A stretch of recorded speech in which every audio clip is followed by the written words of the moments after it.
Luke 4:18 to 19. Sabay-sabay tayo. The Spirit of the Lord is upon me because He has anointed me to preach the gospel to the poor. He has sent me to heal the brokenhearted, to preach deliverance to the captives and recovering of sight to the blind, to set at liberty them that are bruised, and to proclaim the acceptable year of the Lord. Our God is Jesus, and He is the Anointed One. And let's declare JA1 culture. Sabihin mo sa iyong sarili, I am a blessing. I am anointed. I am a deliverer. I'm a good follower. I don't destroy, I build. I am not seasonal. I appreciate everyone and everything. I'm a part of something big. I'm in partnership with Christ, and I am not extreme. Sinesenyasan ako ni Kuya Amy. Sabi niya, Pastora, wait. Sinesenyasan ako na Amy. Wait lang, Pastora. Pasensya na, Kuya. Amen? So tayo ay mag-i-start na ng ating pag-aaralan ngayon. Kumusta ang ating isang buong linggo?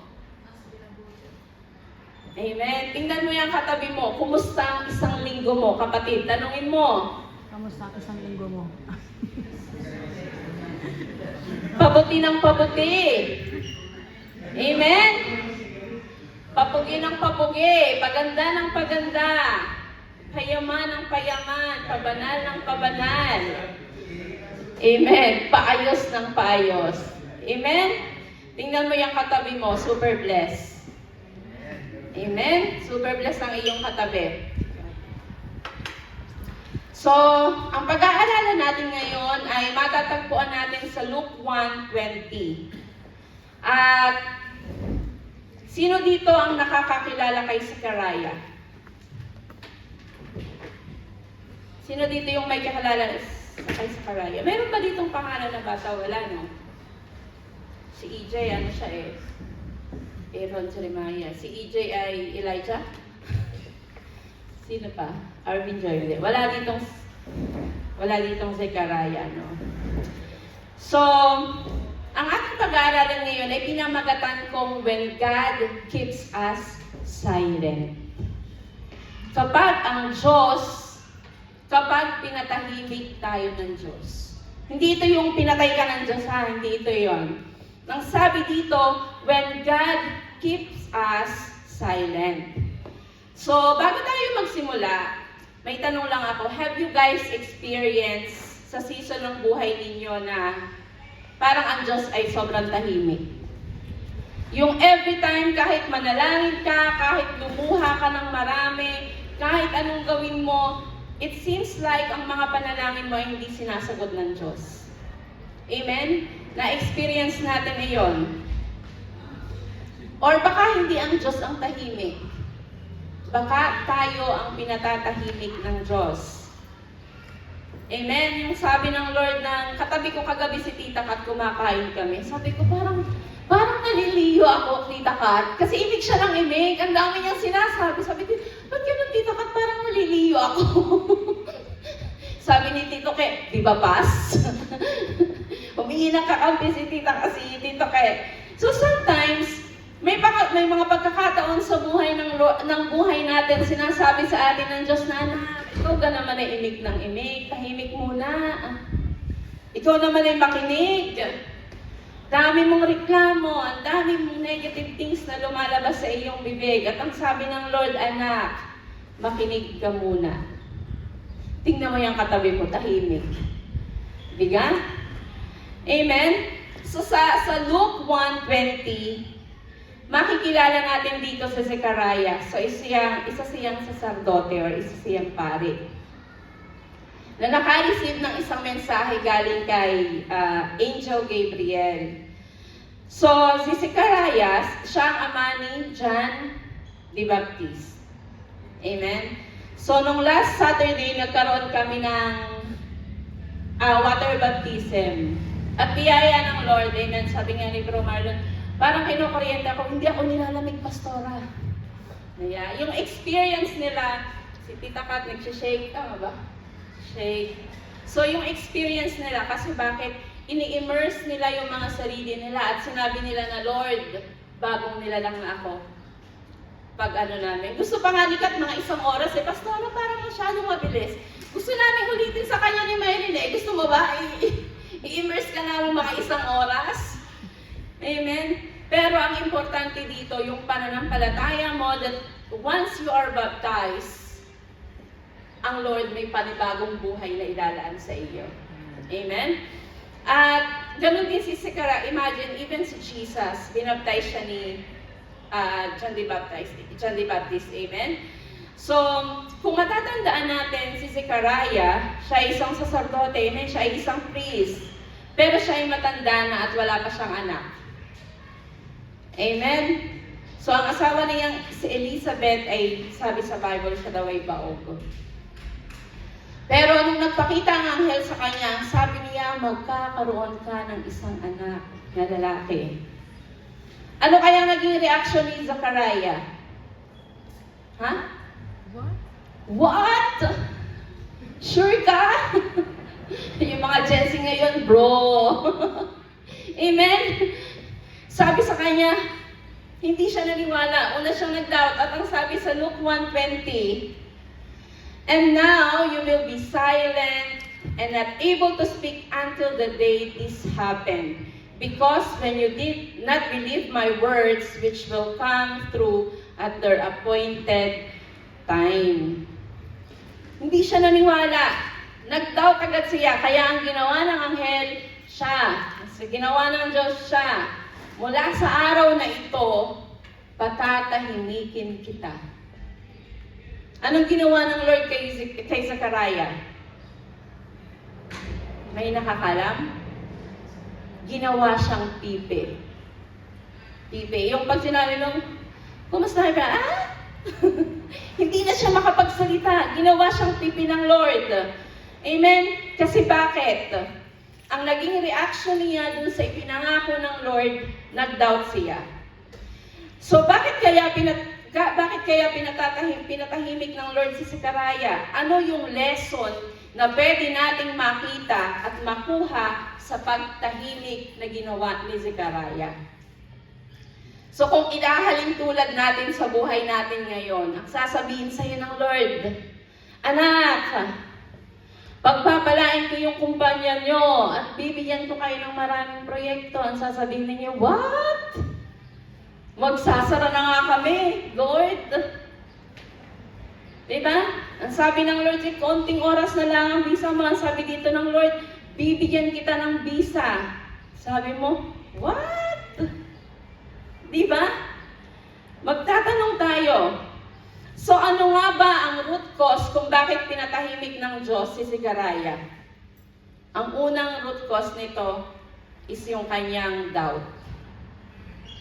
Kaya pag may ipinangako sa inyo ang Diyos, panghawakan ninyo. Anong gusto ninyong mangyari? Panghawakan ng pangako ng Lord o maging pipe? Pipe.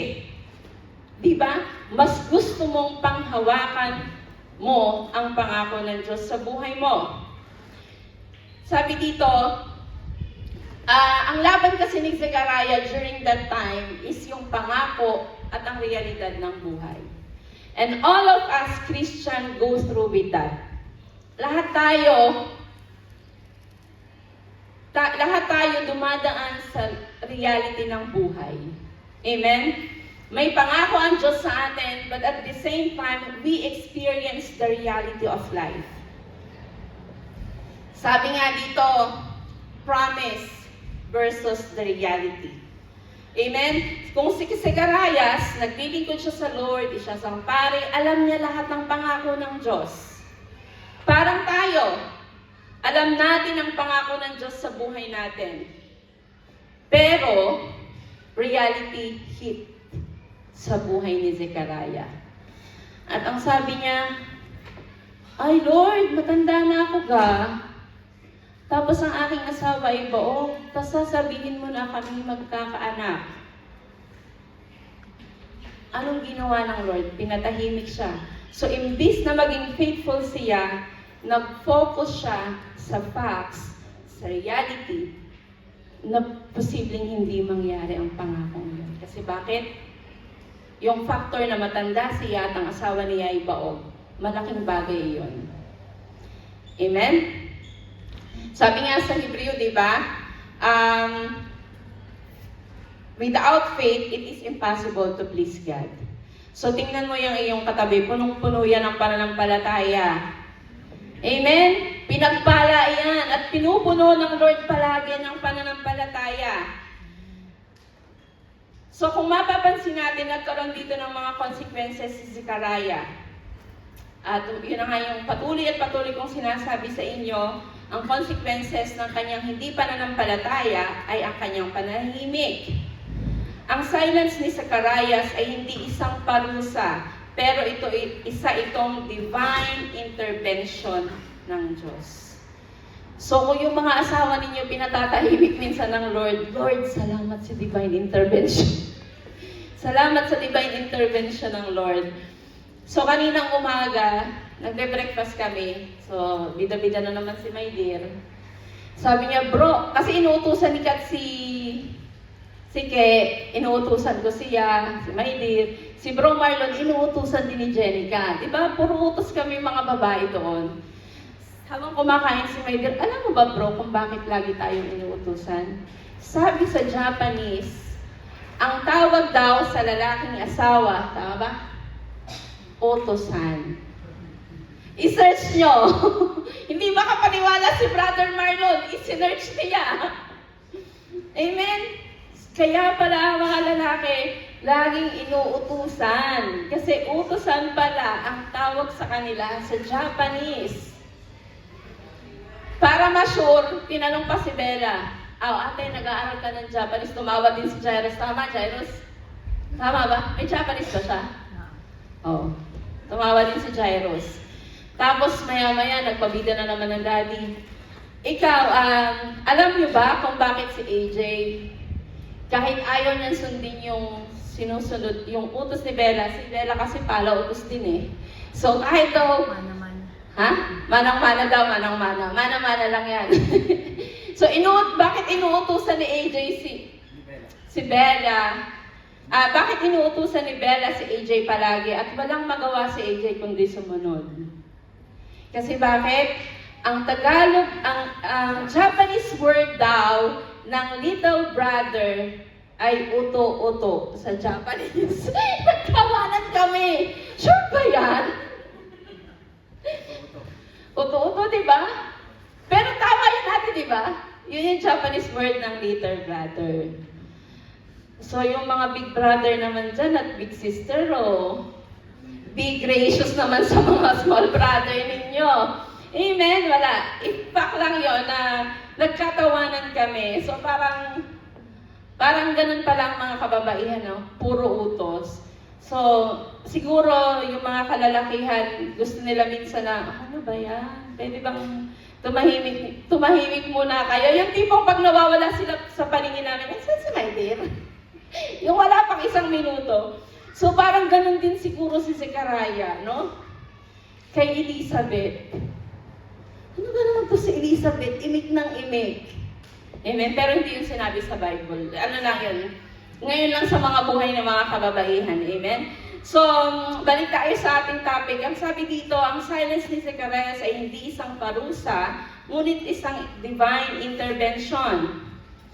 So bakit kaya siya pinatahimik ng Lord? Unang-una dito, para huwag niyang mai-spread ang doubt niya.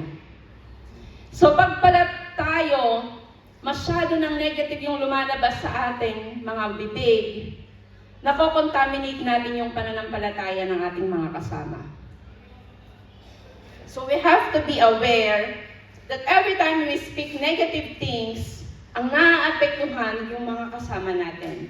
It will contaminate their faith. Kung bakit siya pinatahimik ng Lord, tinuruan siya na mag-focus sa sarili niya. Sa kung ano yung dapat baguhin sa kanya, not the people around them. Amen? So minsan may pagkakataon sa buhay natin na parang tayo ay pinapatahimik ng Lord, it's okay. Kung gusto mong mag-segregate ng sarili mo, it's okay. Kasi bakit? God will do divine intervention. Definitely, tuturuan ka ng Diyos. Amen? Sabi nga, lahat ng ipinahihintulot ng Diyos sa buhay mo, mabuti at masama, maganda at hindi kaaya-aya, ito ay pinahintulot niya para sa iyong kabutihan. Sabi sa Romans 8:28.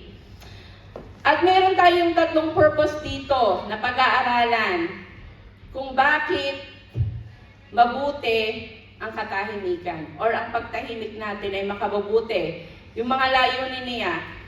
Amen? So kapag pinapatahimik tayo ng Lord, may importanteng bagay na ginagawa ito sa ating buhay. Sabi sa una, silence forces us to listen. Ang pananahimik daw, ito ay nagpo-force sa atin para makinig tayo. So habang tumatahimik ka, hindi ka nag-e-explain, hindi ka nagpo-protesta, hindi ka nagsasabi ng any negative things, wala kang gustong gawin kundi makinig. Amen? So persado kang makinig, hindi lamang sa sarili mo, kundi sa tinig ng Diyos. So when God allows you to be silent, hanapin mo ang tinig ng Diyos. Huwag mong hanapin ang tinig ng iyong katabi, ng sino man, kasi bakit? Ang sabi ng Diyos sa Psalms 46:10, be still and know that I am God. I will be exalted among the nation, and I will be exalted in the earth. Ang sabi dito, be still. Ang kailangan mo lang gawin, manatili ka. Kung ang Diyos hindi pa sumasagot sa mga panalangin mo, manatili kang tahimik at hanapin at pakinggan ang kalooban niya sa buhay mo. Kasi may mga pagkakataon sa buhay natin, mas malakas na naririnig natin yung boses natin, yung boses ng ibang tao, and sometimes, hindi natin naririnig ang boses ng Diyos sa buhay natin. Parang si Zechariah, kaya siya pinatahimik kasi dinala siya ng Lord sa waiting room ng buhay niya.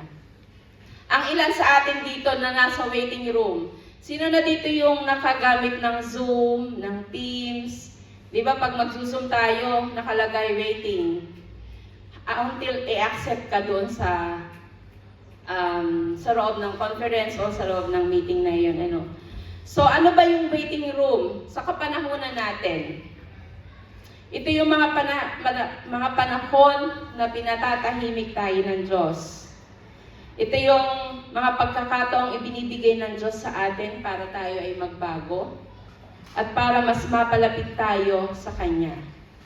At sa panahon na nasa waiting room tayo, dito hinuhubog ng Diyos ang ating mga puso.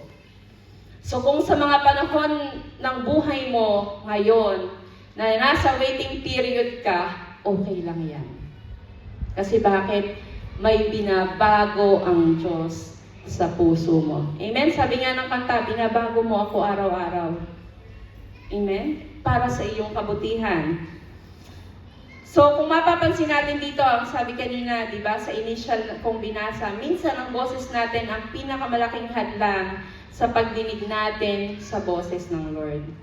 So kung magre-reflect tayo sa buhay natin ngayon, ano ba yung ibig sabihin ng Diyos dito? Na masyado tayong maingay sometimes. We are so opinionated. Masyado tayong maraming reklamo, masyado tayong nagdududa, masyado tayong maraming plano on their own na hindi na natin kinukonsulta ang Diyos. Kaya hindi natin naririnig ang kalmadong tinig ng Diyos sa buhay mo. Anong gagawin natin? Minsan, kailangan nating tumahimik. Tingnan mo, sobrang tahimik ninyong lahat. Amen. Amen? Minsan, kailangan nating tumahimik. Kasi hindi na natin marinig ang boses ng Diyos. Boses na ng katabi mo ang palagi nating naririnig. Sarili nating boses. Sometimes, if we're so frustrated, walang maririnig na maganda sa isang taong frustrated.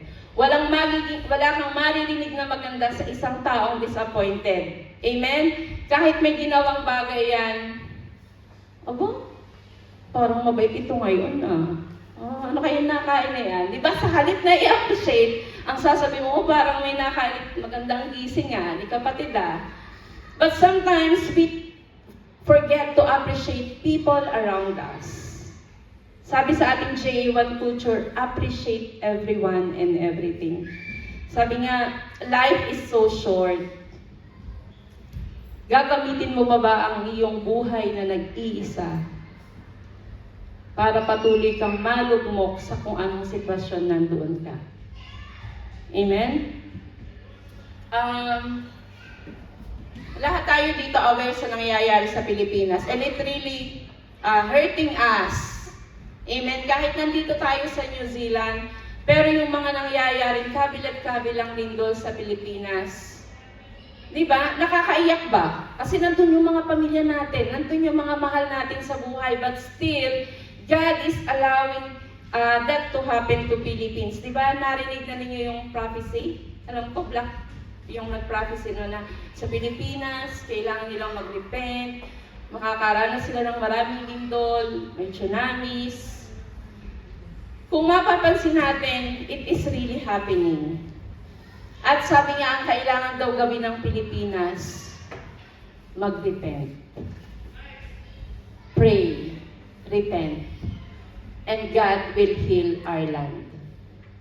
Ganon din ang puso natin. Sometimes we just need to ask repentance coming from our heart and wait for the Lord na i-heal niya tayo. Amen? Nakakalungkot na imagine every now and then may mababalitaan ka na lumilindol at they are waiting for the big one pa. Pero kaya napaka-importante ang panalangin nating mga mananampalataya dito. Amen? Your prayer ay malaki ang ambag sa pagkilos ng Lord sa Pilipinas. Mahal natin ang Pilipinas. Amen?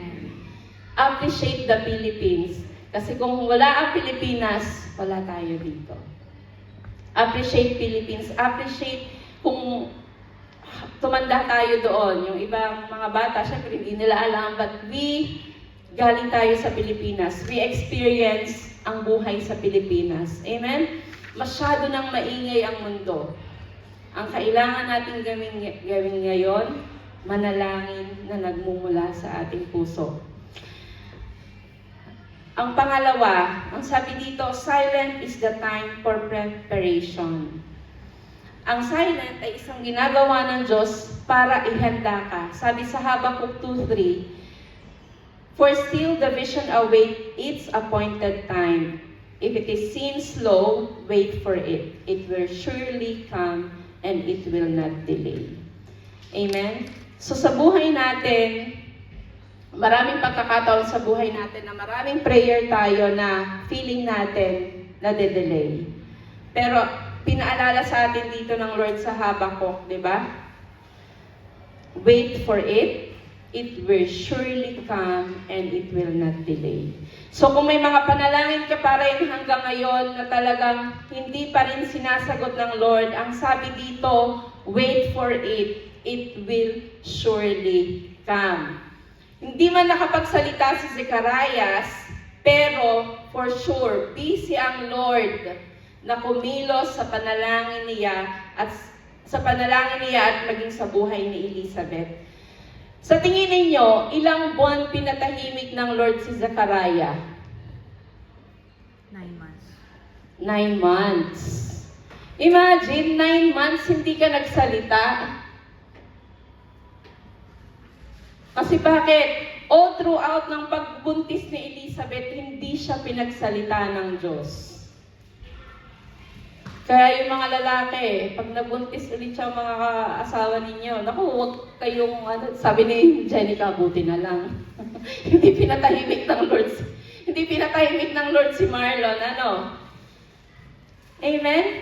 So, hindi man nakapagsalita si Zacariah, pero busy ang Lord sa buhay nila ni Elizabeth. Ang 9 months of silence ay naging incubation period para sa pangako ng Diyos sa buhay nila. Ito ay nakita ko lang sa aking mga research.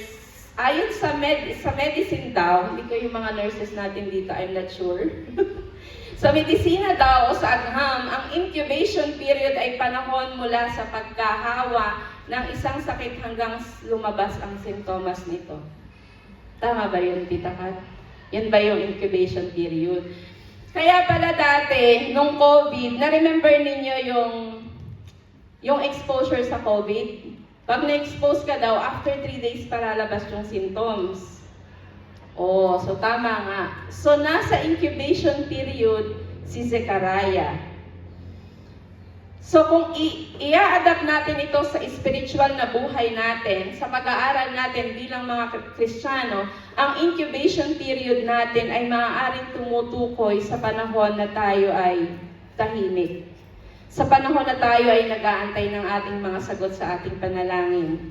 Yung tila, ito yung yugto ng buhay natin na walang nangyayari. Yung everything seems ordinary sa buhay mo. Gigising ka ng umaga, papasok sa trabaho, uuwi sa bahay. Yung ano ninyo, parang routinary yung nangyayari sa buhay mo. Parang mga walang eksena at walang mabuting, parang, ano ba yan? Parang wala akong answered prayer. Baka nasa incubation period ka. At ito din yung mga panahon na hinuhubog ka ng Lord sa bagong tagumpay na ibibigay niya sa iyo or sa breakthrough na hinihingi mo. All of us here praying for something. Aiming for something. Sino dito yung walang prayer? Yung hindi na nanalangin na, Lord, basta pagpalain mo sila ako, okay na. Yung wala nang sasagutin ng Lord para sa ibang tao na lang. Amen? Sana dumating tayo sa punto ng buhay natin na God already answered our prayer at wala tayong ibang gagawin kundi ipanalangin ng ibang tao. Nung prayer meeting ba,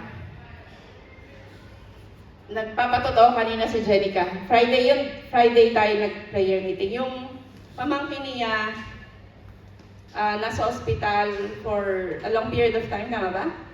Yung baby for 2 months. So ngayon, asthmatic yung bata. Madami ng test na ginawa, pero hindi siya gumagaling. Na-remember ninyo ng prayer meeting, kasama natin siya sa ating prayer. Sabi ni Sis Jenica, pagkatapos daw ng Saturday, nung gabi na nag-pray tayo, tumawag siya sa kanyang kapatid at everything is clear dun sa bata. Kaya makakalabas na. Amen? Ganon kabiyaya ang Diyos. Ibig sabihin, sumasagot ang Diyos sa panalangin natin. Yung mga ipinapanalangin natin sa prayer meeting na seems so silent, kumikilos ang Diyos. Kaya every time na mananalangin tayo, ang lagi nating hingin ang kalooban ng Diyos ang maganap sa buhay natin. Amen? At kung nasa incubation period ka ng buhay mo, tahimik, walang nangyayari, parang walang bago, just hold on. Amen? Kasi bakit? May ginagawa ang Lord sa buhay mo, sa next season ng buhay mo. Sino dito yung may alam na from Book of Malachi until mabaptismohan si Jesus, nagkaroon din ng silent moment ang Bible? Ilang taon kayang naging silent yung kapanahunan ni Jesus from Malachi, the last book of the Old Testament, hanggang mabautismohan si Jesus. Ilang taon kaya? 400 years. Alam mo yung mga reaction ninyo lahat, nandiyan ba sa kisame yung lahat kayo nakaganto eh. Imagine, even sa Bible, nagkaroon sila ng katahimikan ng 400 years. It doesn't mean na 400 yung literal na walang nangyayari. Amen? Pero dito, ito yung tinutukoy na wala ditong mga propeta, walang revelation mula sa Lord, at walang mga bagong aklat sa Bible ang naisulat.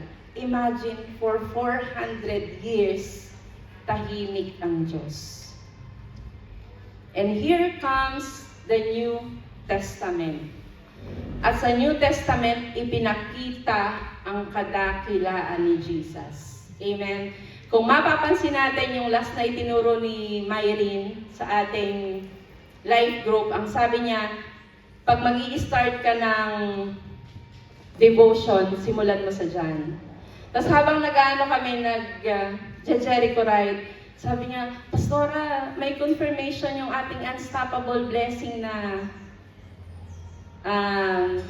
topic para sa ating anniversary sa John. Sabi niya, si Rafi bumalik din sa John, sa devotion. Sabi ko, actually, nasa John din ako eh. Na ano, alam mo yun, ma-remind ka ng Lord na maraming pwedeng gawin ng Diyos at ipahayag sa iyo. Sabi ka nga, the moment na may magsasalita, makikinig ka, may gagawin ng Diyos. Imagine, iisa yung espiritu natin na bumalik tayo lahat sa John at nagdi-devotion ng John. Kasi iniremind tayo ng Lord para mas makita natin ang kabutihan ng Diyos sa buhay natin. Amen? So, gusto niyo ba na tumahimik ang Lord ng 400 years? Di ba? Ayaw natin nun. Baka wala na tayo dito ba? So, sa katahimikan na iyon, sa katahimikan na ibinibigay ng Diyos sa atin ngayon, let it be. Hanapin mo ang kalooban ng Diyos sa buhay mo. At ang pangatlo, ayan, silence prepare us for greater testimony. Sabi dito sa Psalms 43, He puts a new song in my mouth, a hymn of praise to our God. Many will see and fear the Lord and put their trust in Him. After 9 months of silence, ang first thing na ginawa ni Zechariah, nung makapagsalita siya, ano kaya ang una niyang ginawa? Nung binigyan na siya ng pagkakataon ng Lord, siya, sige, imik na at nanganak na ang iyong asawa. Ano kaya ang una niyang sinabi? Nagpuri siya. Ano pa? It's for real. Ha? It's for real. Ano? It's for real. Biglang sinabi niya, bro, it's for real. Nanganak yung asawa ko. So ano yung una niyang ginawa? Sabi dito, after 9 months of silence, the first thing Zechariah did when he could speak again was to praise God. Amen. Tayo, sa buhay natin ng mga Kristiyano, pag tayo ay nakakaranas ng iba't ibang pagsubok at sumagot ang Lord sa mga panalangin, anong una natin ginagawa? Nagpupuri? Or nagtatawagan ko, sis! Answered prayer ako baga! Di ba? Yung pag may sinagot ang Lord sa panalangin mo, anong una mong ginagawa? Lumuluhod ka ba ulit at sinasabi mo, Lord, thank you for your goodness. But sabi ko nga dito, promise versus reality, sometimes we get so overwhelmed. At pag may answered prayer tayo, anong unang sa gagawin mo? Sis, sumagot ka ang Lord sa aking panalangin. Amen? Nakalimutan mong bumalik agad dun sa sumagot sa mga panalangin mo. Ang una mong ginagawa, nagte-testify ka. Which is not bad. Dahil kailangan mong i-testify ang goodness ng Lord. But meron tayong isang step na nakakalimutan. Na pag ang Lord sumagot sa panalangin mo, praise Him first. Amen? Minsan nagagawa, saan ba yung cellphone ko? Nawawala yung cellphone ko. Magpo-post, answered prayer. Thank you, Lord. Amen? But we forgot kung sino yung sumagot sa ating panalangin. Amen? Nung last Sunday, grabe ang pagkilos ng Lord. At ako ay guilty dito. Dahil sa sobrang busy natin pag-aayos, nakalimutan ko, oh, thank you, Lord, sa pagkilos mo. Alam mo yon? Hindi tayo nakapanalangin. And sometimes we always forget that. Sabi nga noong una ang lumalabas sa bibig ni Zechariah ay ang pagdududa. Pero ngayon, nagpuri na siya. Ibig sabihin, ang katahimikan na iyon, for 9 months, binago ng Diyos ang puso niya. Kung sa panahon kaya natin ngayon, may sinabi ang Diyos sa iyo, anak, ito ang gagawin mo. Ito ang gagawin ko. Ito ang pangakong ibibigay ko sa iyo. Kaya mo bang panghawakan? Promise versus reality. Si Tita Jonah kagabi sabi namin, "O Jonah, baka gusto mo nang magpastor." Sabi ni, "Uy, mag-ano na kayo dito at para naman makabakasyon na kami ni Maidir." Sabi ni Maidir. Sabi ni Maidir, "Ay, nasa Maldives kami niyan, pastora eh." Kasi sabi ni Jairus, bibilan daw kami ng ticket. O sabi namin kay Jonah, Jonah, nasa first day ka ng training mo ngayong araw na ito. Amen? So, ibig sabihin, kaya mo bang hawakan yung ibinigay na pangako ng Lord sa iyo? Yung talagang no matter what, hindi, sabi ng Lord, pagpapalain niya ako eh. Pero lahat ang lumalabas sa iyo, wala kayong trabaho, kulang ang inyong financial, lahat kulang sa inyo. Di ba may mga pagkakataon sa buhay natin sa Pilipinas, yung kulang ka na nga dito, tapos sunod-sunod pa yung hihingi sa iyo. Sa Pilipinas, yung kakahingi lang ng isa, may humingi na naman ng isa, mahihingi na naman ng isa. At sasabihin mo, Lord, sabi mo ay magiging daluyan ako ng pagpapala. Di ka, ang prayer, sino dito yung nagpe-pray na, Lord, gawin mo akong daluyan ng pagpapala. Amen? Pero pag may nag-message sa iyo, sis, pautang. Anong ginagawa mo? Archive. Kaya takot tayo dito, yung pag may nangumusta. Sino dito yung natatakot sa kumusta?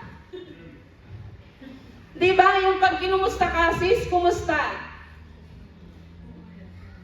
Di ba? Nakakatakot yun. Nung isang araw may nag-message sa akin, "Hi, Ja, kumusta?" Sumagot ako, "Okay lang, sis, kumusta? Pwede mong tulungan yung anak ko, kunin mo din, mapuntang New Zealand." Sorry, archive. Hindi ko, kasi at the end of the day, hindi ko kayang magsabi sa kanya na, hindi ko siya kayang tulungan. Although wala talaga akong capacity, pero hindi natin alam ang kayang gawin ng Diyos. Amen? Hindi natin kayang gawin ng Diyos. Sabi ko nga, pag ako'y naiiyamot, pag ako'y naiinis, mas gusto kong tumahimik. Kaya pag nagsasalita pa ako, ibig sabihin hindi pa naiinis si Pastora. Pero pag nakita na niya akong hindi naimik, ay, parang mainit ang ulo ni Pastora. Kasi bakit? Sabi ko nga, lagi kong iniiwasang magsalita ng negative things kasi hindi ko na mababawi. At sa bawat pagsasalita natin ng negatives, for sure, may masasaktan. Hindi man ikaw, pero yung taong mga makakausap natin. Amen? Kaya, di ba, biyaya ng Lord, praise God. Ako'y nagpapasalamat sa Lord, di ba? Ang aking, nung last Friday, meron kaming, tawag din prize giving. May prize giving sa office, no? Di ba, nakalagay doon, unsung legend. Kasi bakit tahimik ako masyado? Pero, ang unsung legend, ibig sabihin, you put impact sa puso ng mga tao. Di ba, much better? So, praise God, sabi ko nga, imagine, yung tatahimik ko sa opisina, meron pa na tayo napapagpala na tao around us. Amen? So, tingnan mo yung katabi mo, unsung legend din iyan. Hindi man yan nagsasalita sa trabaho, pero maraming tao ang napapagpala sa buhay. Amen? Kaya pag may magte-testimony dito, kabait ganayan. Amen? Kilala mo ba si ganito? Yung taga JA1 sobrang bait ganayan. Amen? Praise God. Bakit? Binibigyan tayo ng Lord ng bagong identity. Hindi katulad dati. Kilala mo si Bro Marlon? Sino yung manginginom? Sabi ni Bro Marlon, ganyan ako dati, pastora. Amen? Kasi bakit? Binabago tayo araw-araw ng Lord. Sabi nga, ang pagbabago natin, hindi yan instant. Hindi yan instant noodles. Kaya kung ngayon, you tend to feel Patuloy kang, alam mo yon yung paulit-ulit na kasalanan, doon tayo nagpo-fall, it's okay. Kasi bakit? May ginagawa ang Diyos sa buhay mo. Kasi tayo, pag nagkamali, sa una wala yan. Sa pangalawa, itutuloy mo ulit. Same mistake. Pangatlo, same mistake. Pero pag pang-apat, for sure, magkakaroon ka na ng counting conviction dyan. Uy, wag yan. Pero itutuloy mo pa rin. Sa panglimang pagkakataon, yung nag-aagaw ka na, yung ano ga, pupunta ga ako. Dito ga ako. Pero pupunta ka pa rin dito. It's okay. Until such time na ma-perfect mo ang test na ibinigay sa iyo ng Lord. Kung nag-fail ka man sa test mo ngayon, it's okay. Kasi one day, for sure, it will surely come na babaguhin ka ng Diyos totally. Kaya tingnan mo yung katabi mo, bagong nilalang na yan. Sabi nila, Amen. Diba? Tingnan mo ulit yung katabi mo, bago na itong nilalang. Amen. Amen. Kasi bakit? Binabago tayo ng Lord araw-araw. Hindi man natin perfect, pero okay lang yan. Kasi darating tayo sa point ng buhay natin. Mape-perfect natin ang test na binibigay ng Lord.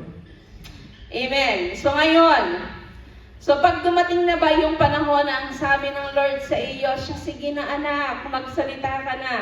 Share my goodness. Share my love. Share my kindness.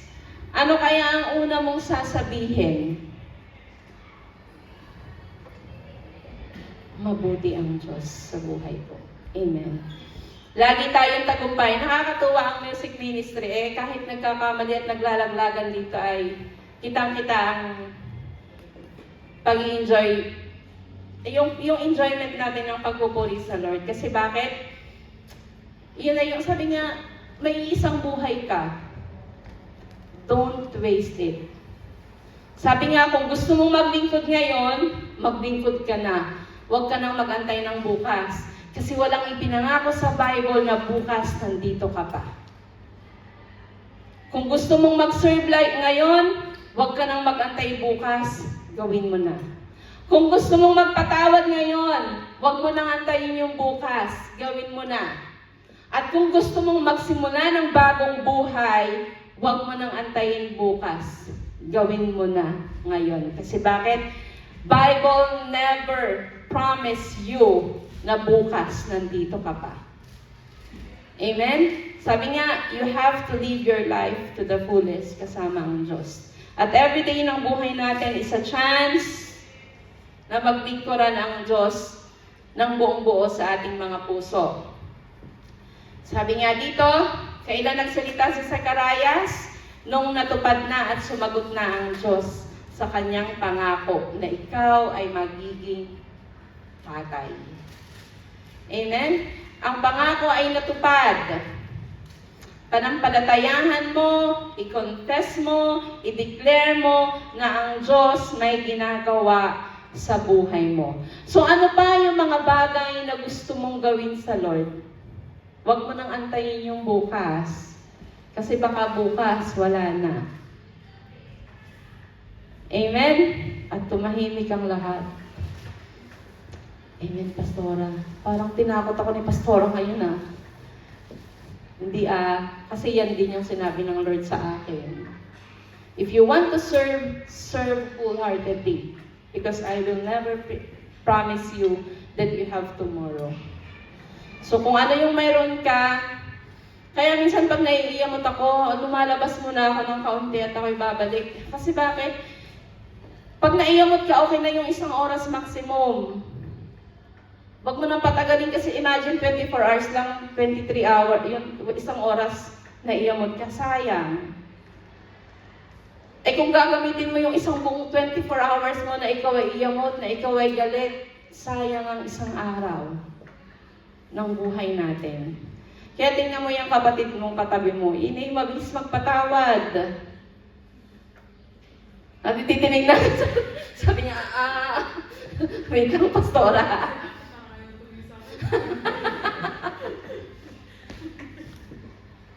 Amen? Kaya sabihin mo sa katabi mo, enjoy serving God wholeheartedly. With joy. With joy. Amen? Napakasarap magpuri sa Diyos that no matter what happened, still God is gracious. God is faithful. And He is always faithful sa buhay mo, even you are not. Amen? At sa hapong ito, 3 bagay lang yung iiwanan ko. Ito yung mga bagay na natutunan natin kay Zechariah. He doubted, so God gave him silence. He waited, God fulfilled His promise. And he spoke again and gave glory to God. Sabi sa Lamentation 3:26, it is good to wait quietly for the salvation of the Lord. At ito yung challenge natin. Or ito yung mga times na dapat nating i-reflect sa ating mga buhay. Take a moment of reflection ba?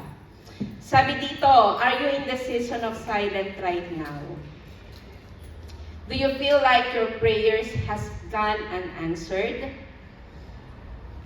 And is God calling you to trust Him even when it is quiet? Sabi nga, ngayong araw na ito, let God use your silence to grow in faith. Don't rush it, disturb it. At kung pakiramdam no, na tahimik lang ang Lord sa ngayon, listen to His word, believe His promises, and wait for His appointed time sa buhay mo. Amen? Napakaraming kayang gawin ng Diyos sa buhay natin. Pero ang isa lang ang gusto kong maiwan sa bawat isa sa atin. When things seem so quiet, and when all our prayer is still unanswered, ask God kung ano yung dapat mo pang gawin. Amen? At kung dumating man yung point na hindi pa rin siya sinasagot, ang Bible nga may 400 years of silence. So, ibig sabihin, sa pagkakataon ng buhay mo, may silence din na nangyayari. Kung dati, sobrang mainit kang maglingkod sa Lord, nanlamig ka, probably you're in the season of your silence. Kung nung dati, lahat ng prayer mo, sinasagot ng Lord, yung isang nood mo pa lang, sumasagot na ang Lord. Pero ngayon, parang Lord, 3 taon na, 4 na taon na, 5 taon na ako nananalangin, but it seems, hindi ka pa rin sumasagot. Probably you're in your incubation period. Or probably you're in your waiting room. Pero one thing is for sure. Sabi niya, all God's promises will come to pass. Ang tanong, hanggang saan mo kayang panghawakan ng pangako ng Diyos sa buhay mo? Amen. Marami pa dito sa atin, ilan pa dito ang naghahanap ng trabaho, nag-aantay ng visa, nag-aantay ng mga project, nag-aantay ng breakthrough sa buhay ng bawat isa sa atin. One thing is for sure, it will come to pass. Sabi ulit sa Habakkuk, di ba? Isulat mo ito sapagkat hindi pa panahon upang ito ay maganap. Habakkuk 2:3. Ngunit mabilis na lilipas ang panahon at mangyayari ang ipinakita ko sa iyo. Bagamat parang mabagal ito, hintayin mo.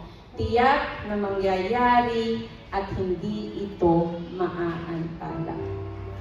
Wait for it, it will surely come, and it will not delay.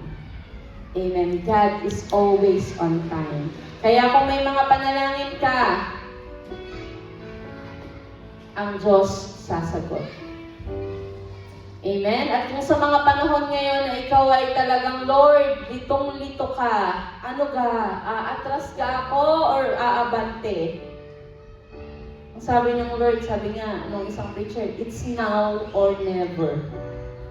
So you have to decide sa puso mo, natutuloy ba ako or hindi. Kasi tomorrow, we are not sure that we still have it. Sabi ko nga, palagi kong sinasabi sa bawat isa sa atin, what you have in your hands today, appreciate it. Live on it with gladness, with faithfulness. Kasi bakit? Tomorrow, you are not sure if you have it. Amen? And let's continue to pray for the Philippines. Ang bansang Pilipinas ay pagpapala sa ating lahat.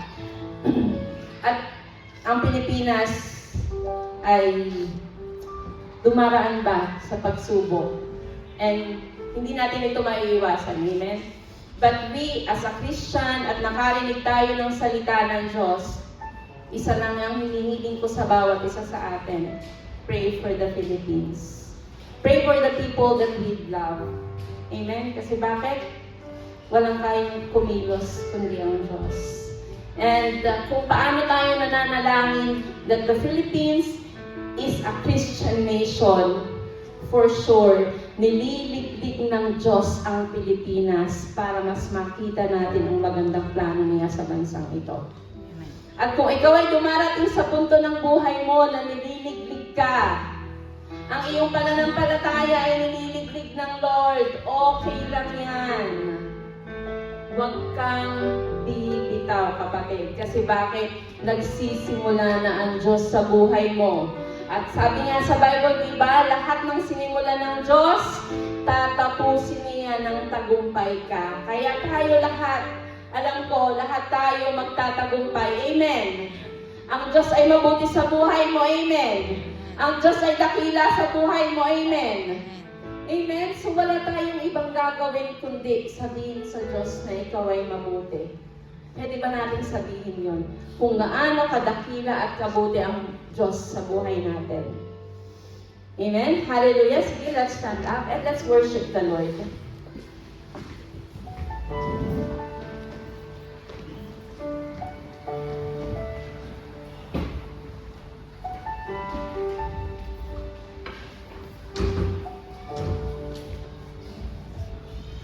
Hallelujah.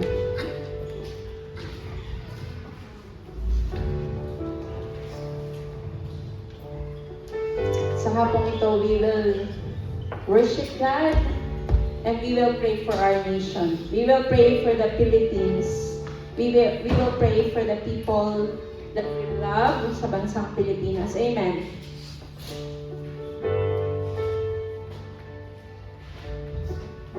Hallelujah. Let's continue to worship the Lord.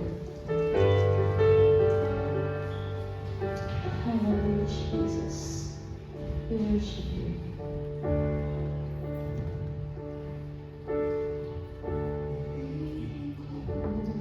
Ang magpuri sa iyo at magtiwala sa iyo kaparaanan. Maghihintay sa'yo, aking Panginoon. Kailanman hindi ako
aawitan kita.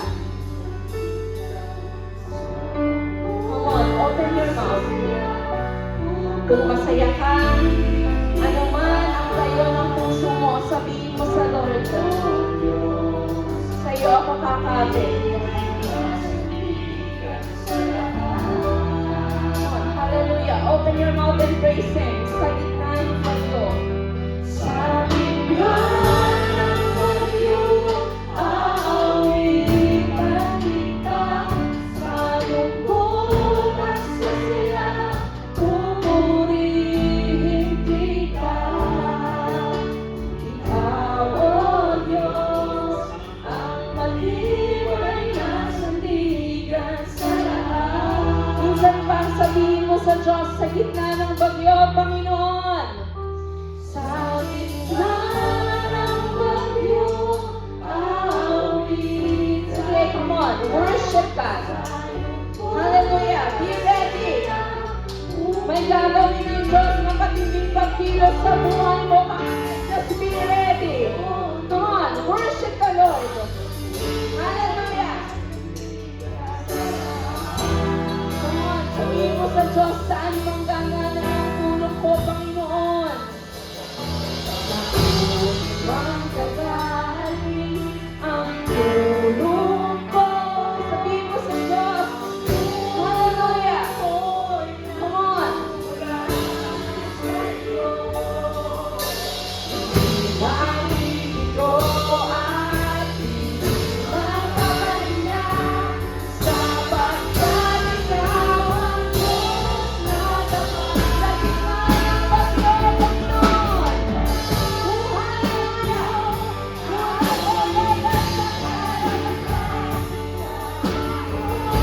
Worship the Lord. Until sa isang nakatagpuan mo ang puso mo. Hallelujah.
Hallelujah. As we close our eyes today,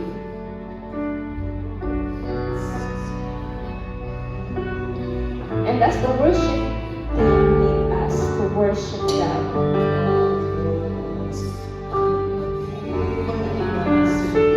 pray to God. Ano man ang tayo ng puso mo, ikaw man ay nasa waiting season ng buhay mo, nasa incubation period ka man, o kung nasa punto ka ng buhay mo na pinapatahimik ka ng Lord. Sabi ng Lord, kapatid, I will never leave you nor forsake you. Iaahon kita, itataas kita, i-comfort kita at ipararanas ko sa iyo na dakila ako sa buhay mo. Come on, worship the Lord.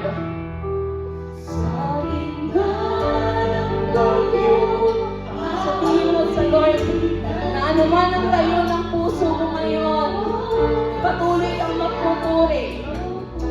Come on, just worship the Lord. Open your mouth at sabihin mo na Lord, dakila ka. Huwag kang magigilid sa pagpupuri sa Diyos. Huwag mong pigilan ang sarili mo na magpupuri sa Lord kasi may gagawin ng Diyos na bagong bagay sa buhay mo. Wala ka babagsak ka na labang hanggang. Come on, punoy na ng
Father. Tunay nga, Panginoon, na ang mga anak mo na patuloy na kumakapit sa kabila ng sakit, Panginoon. Sa kabila ng mga pagsubok. Sa kabila, Panginoon, ng mga pagbagsa at pagkakamali. But God, you are faithful. Sa oras na ito, Panginoon, kakatagpuin mo ang puso ng aking mga kapatid na ito, O God. Lord, walang isa sa aming aalis sa lugar na ito na hindi ka mararanasan. Hindi mo pupunoy ang aming mga puso. Hindi mo kami katatagpuin, Panginoon, dahil ikaw ay Diyos na dakila. Ikaw ay mabuti. Ikaw ay mabuti. Ikaw ay mabuti at dakila, Panginoon. Hallelujah! Come on! Worship the Lord! Hallelujah!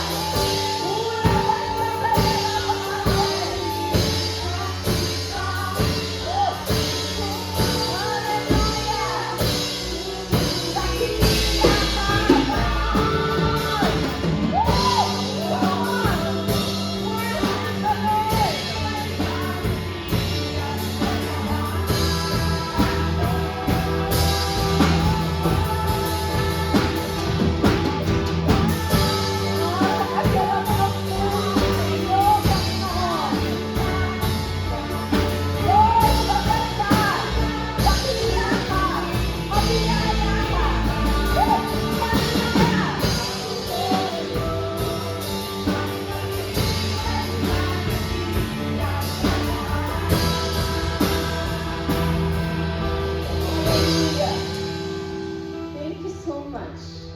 Ikaw, Lord, ang matibay na sandigan namin. Ikaw ay mabiyaya. At Lord, lahat ng plano mo sa mga anak mo sa lugar na ito ay mabuti. Hallelujah.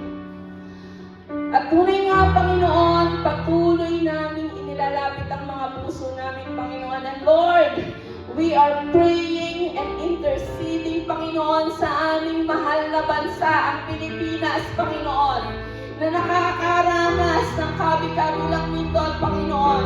At kung ito ang paraan mo, Panginoon, para maging Christian country ang bansang Pilipinas, that we are all praying, Lord, ito ay maganap, Panginoon. That, Lord, ingatan mo ang pamilya ng bawat isa sa amin. Lord, iingatan mo ang aming mga mahal sa buhay. Iingatan mo ang bawat isang Pilipino, Panginoon. At sa mga panahon na sinusubok ang aming bansa, makita ang kadakilaan mo, makita ang patnubay mo, makita ang biyaya mo, Panginoon. Sama-sama kaming nananalangin, O God, na hindi na magaganap ang biguan na sinasabi nila, Panginoon. Ikaw ang ikilos sa aming bansa, O God. Ikaw ang ikilos, Panginoon, and we declare salvation sa buong bansang Pilipinas, Panginoon. Ang bawat isang kamag-anak namin ay nakakakilala at mananalig sa iyo, Panginoon. In Jesus' name, and on behalf of our nation, God, forgive us. Forgive our nation, Panginoon. Forgive all, Panginoon, ng mga officials, Panginoon. Forgive each of one, Filipinos, Panginoon, na hindi nakakalakal ayon sa iyong kalooban. At Lord, tunay nga, Panginoon, na ikaw ay dakila sa aming bansa. Mahal namin ang Pilipinas. And we declare your goodness. We declare your love. We declare, Panginoon, na ikaw ang kikilos sa aming bansa, Panginoon. At sa kabila ng pagsubok na dinaraan ng aming bansa ngayon, Lord, mataas at madakila ang pangalan mo. Lord, dumadaan man sa mga pagsubok, sa bagyo, sa lindol, ang bansang Pilipinas. But Lord, alam namin na ang bansang ito ay mahal mo. Mahal mo ang aming bansa gaya ng pagmamahal mo sa aming Panginoon. And Lord, spare our family, Panginoon. At ang bawat isang Pilipino, Lord, wala nang masasaktan, Panginoon. Lord, ikaw ang patuloy na kikilos sa aming bansa, O God. Tunay nga, Panginoon, na Ikaw ang makilala ng bawat isang Pilipino, Father God. In Jesus' mighty name. Maraming salamat, Panginoon, dahil dakila ka, dahil mabuti ka, dahil mapagmahal ka, dahil mabiyaya ka, Panginoon. Kaya kami, Panginoon, sa lugar na ito, through our life, Panginoon, pupurihin ka namin, dadakilain ka namin, pupurihin ka ng aming mga labi, Panginoon, at sa kabila ng mga bagyo ng buhay, Panginoon, dakila ka sa bawat isa sa amin. Kaya, Diyos, sa iyo ang lahat ng papuri, pasasalamat at pagsamba na tanging sa iyo lamang. At ang